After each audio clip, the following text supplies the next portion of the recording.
So, Akansha, we are in a process of understanding to how to make chemical equations more informative and correct. Now, in ninth, you may have studied law of conservation of mass. That means substances cannot be created or they cannot be destroyed. They can change their forms. Like from one substance they can change into the other substance, though their atomic existence in those new substance remains the same. So now here what is happening? Let us have a look on one of this chemical reaction which has taken place at your home, Akansha. What do you cook with? What is the fuel at your home which you cook your food with in the kitchen? Is it the gas cylinder? You know what is the name of it? LPG. What is it? LPG. And the name of the chemical in it is isobutane. The name of the chemical is isobutane, and the formula is C4H10.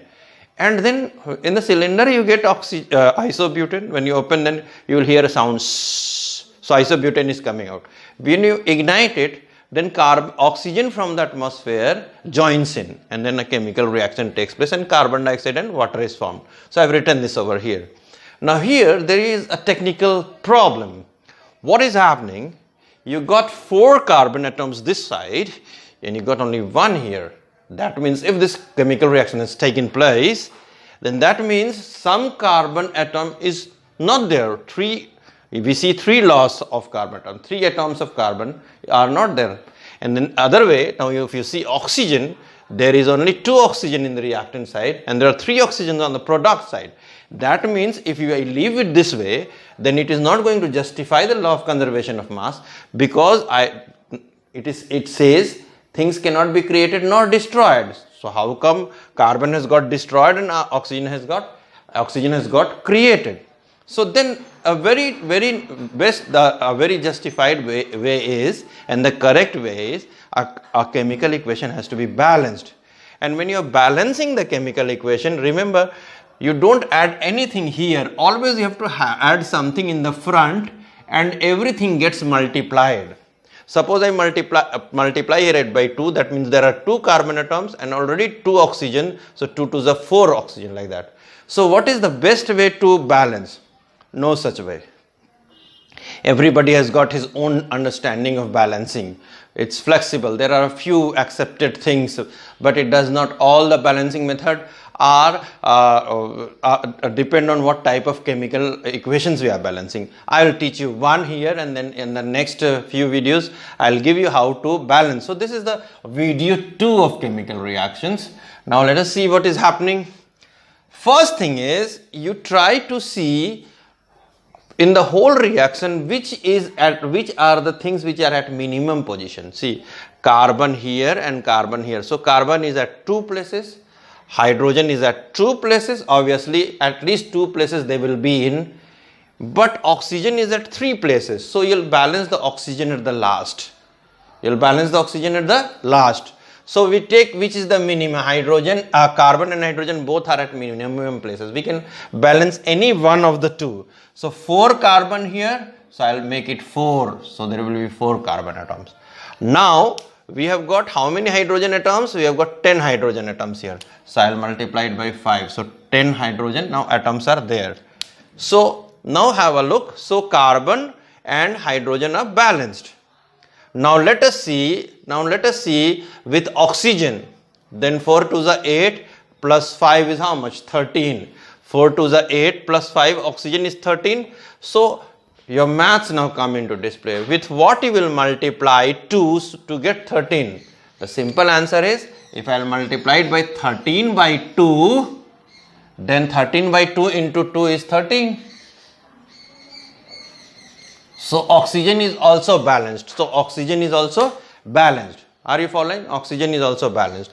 So now we have to multiply the whole thing by 2. Why? Because I don't want to keep fraction over here. So I will multiply the whole thing. Just now it is a purely balanced chemical equation. Have a look. 4 carbon in the product, 4 carbon in the reactant, 10 hydrogen in the product, 10 hydrogen in the reactant. Now see, 5 into 1 and 4 to the 8, 13 oxygen, and here there are 13 by 2 into 2, so 13 oxygen is there.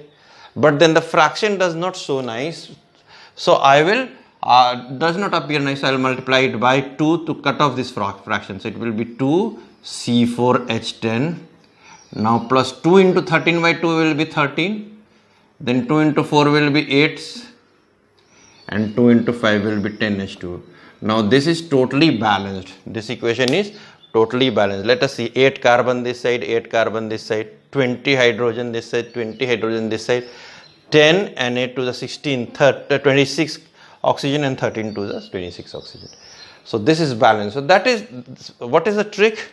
The trick is in some type of equation, balance the things which are at minimum number of places first, and then the final balancing will be of the maximum. So many people will have different method. Once again I will tell you, many people will have different method. I have a method, but I am telling you, you can use your method. Let us check on the smaller equation and see we can balance.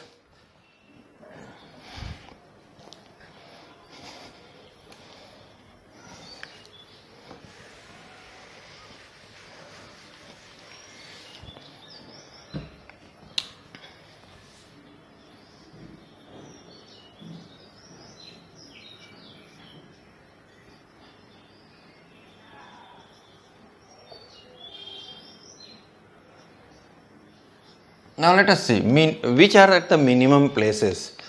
Oxygen is at 2 place, everything is at 2 place. So let us balance potassium. So potassium is balanced, chlorine is balanced, 1 each side. Now oxygen is 3 and here oxygen is 2.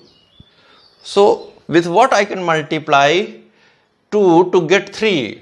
Obviously 3 by 2 into 2 is 3. So I will put 3 by 2.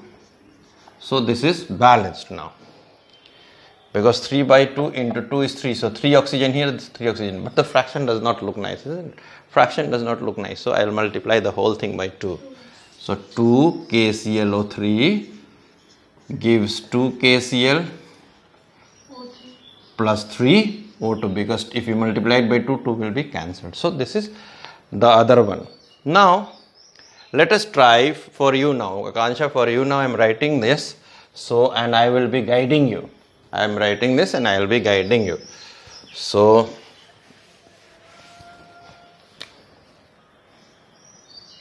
this is actually hexane.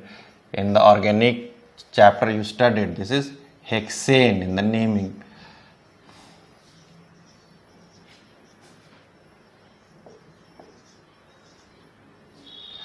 Now what did I say? You have to balance firstly the number of things which are at minimum places.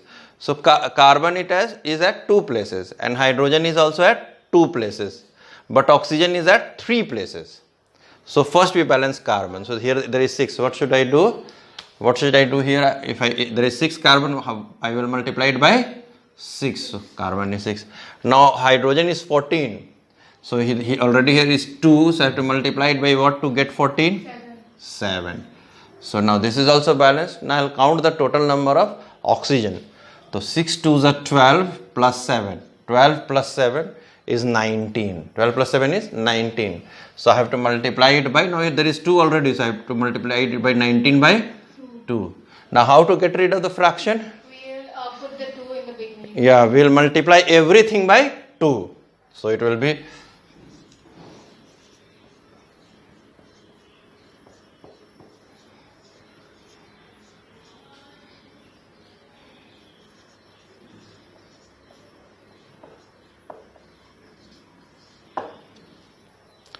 Thank you. Did you understand?